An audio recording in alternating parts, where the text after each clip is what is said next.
So Indiana Jones and the Dial of Destiny is definitely better than The Kingdom of the Crystal Skull. But is it better than any of the originals? Well, it's complicated.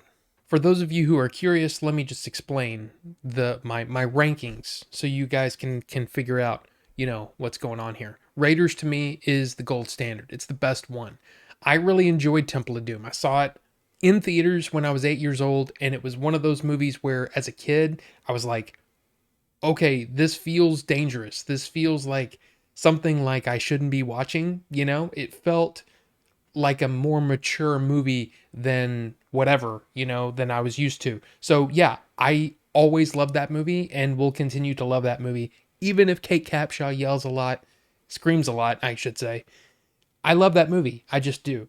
The Last Crusade is fantastic. It really is, but it always is at the bottom for me of the first three simply because they changed the character of Marcus Brody. See, in Raiders of the Lost Ark, he doesn't seem like a bumbling idiot. He seems like somebody who's aged out of going on the adventures with Indy. You know what I mean? Like that was what he used to do.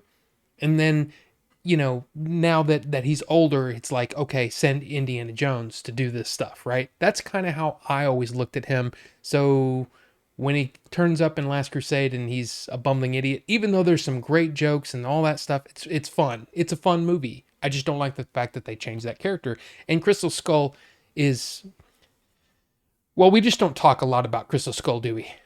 So first off, let's talk about the acting. I think this movie for Harrison Ford, it's the most emotional we've ever seen his Indy. This is a different kind of character in a way. I really enjoyed what he did here. It wasn't something that felt phoned in. It wasn't something that felt like, oh well, here we go again. He brought something to this role that we've never seen from Indiana Jones before, and I really enjoyed that part of it. Phoebe Waller-Bridge, I feel like she was excellent.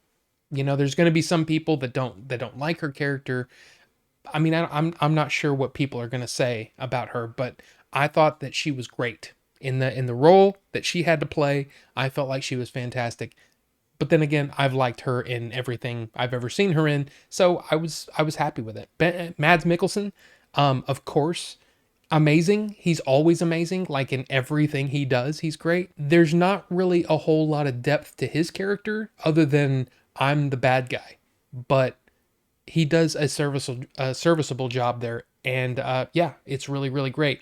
Boyd Holbrook is somebody who has never really had, I should say, never really impressed me until I saw The Sandman over on Netflix. If you haven't seen that, go check that out. It's fantastic. But anyway, yeah, I really enjoyed his performance here too. Even though he's the henchman, right? He's the lead henchman, so he gets to act bad, and that's fun. And yeah, it's great. And I will also say that there are other appearances by other characters, some that I had no idea were in the movie. So if you don't want to be spoiled by that, maybe don't go to IMDb and look at the cast because it spoils a few of them, and that's kind of a bummer.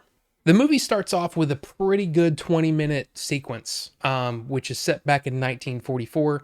And yeah, it's some digital replacement stuff, and some of it is bad, and some of it is really good, but some of it is bad. So that there's going to be a lot of people that can't get over that part of it. But I mean, I just went with it. I knew that what we were getting here, so I was fine with that, and just let's okay, this is what we're doing. Let's go. And then we kind of fast forward to his life in the present. Like what's going on with Indy. Back in, I believe, 1969, right? That's the whole thing. So yeah, that's a thing. I actually had the thought that there were some similarities between Indiana Jones, the I guess the return of Indiana Jones after so much time, kind of the same. Almost, there's some similarities between Indiana Jones and his return as Han Solo in The Force Awakens. So there was a little bit of thing there. I did have the thought that of anybody a fan of Inception, Ken Watanabe, right?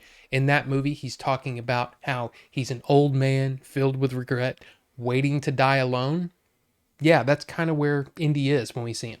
There was a point about an hour in where I had the thought maybe this should just be a cartoon because so much of it was just not real. You know, there was so much CG going on that it was just like I don't feel any connection to what's going on because it doesn't look real, it doesn't feel real. I don't see the point.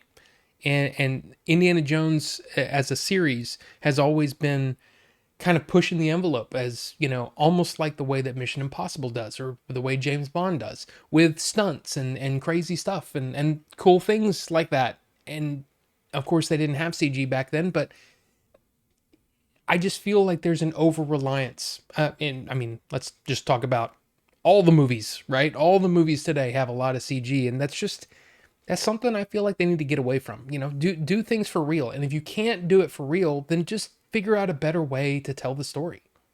I wasn't looking at my watch or anything, but I think the last 45 minutes to an hour is where things really you really start to have fun, and it feels more like an Indiana Jones movie to me. I really enjoyed the last act, and I think some people are going to have some problems.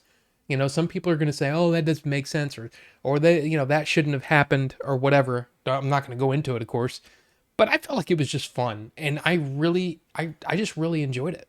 Now at the very end, I gotta say, it got me in the feels. I mean, it was like, yep, it got me. I felt like it was a fitting send off for these characters, and also for John freaking Williams.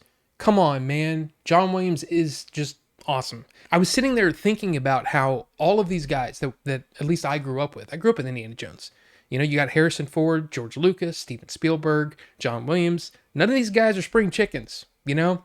So it felt like a goodbye in a way, which I really really enjoyed, and it got me misty. You know what I'm saying? In fact, I'm getting a little misty right now, but I'm keeping it. I'm keeping it down. Keeping it down. Even though I don't feel like the movie as a whole is as good as the original trilogy, I think it's more emotional. There's more emotion here, especially at the end. There's more emotion than any of the other movies, and it never hit me like that. You know what I mean? Never, none of the other movies hit me like that. So yeah, I think James Mangold stepped in and for Steven Spielberg, and I think he did an amazing job here.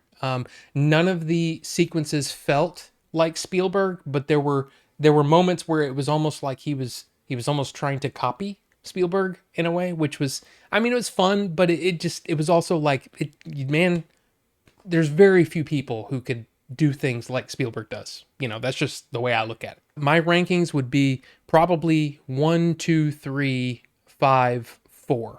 Okay, that's how mine is. But April, she said that after the first 20 minutes, she already knew it was going to be better than Crystal Skull. And in fact, when it was over, she said that she liked it better than Temple of Doom. You know, there's just things that she doesn't like about that movie. Kate Capshaw's one of those things.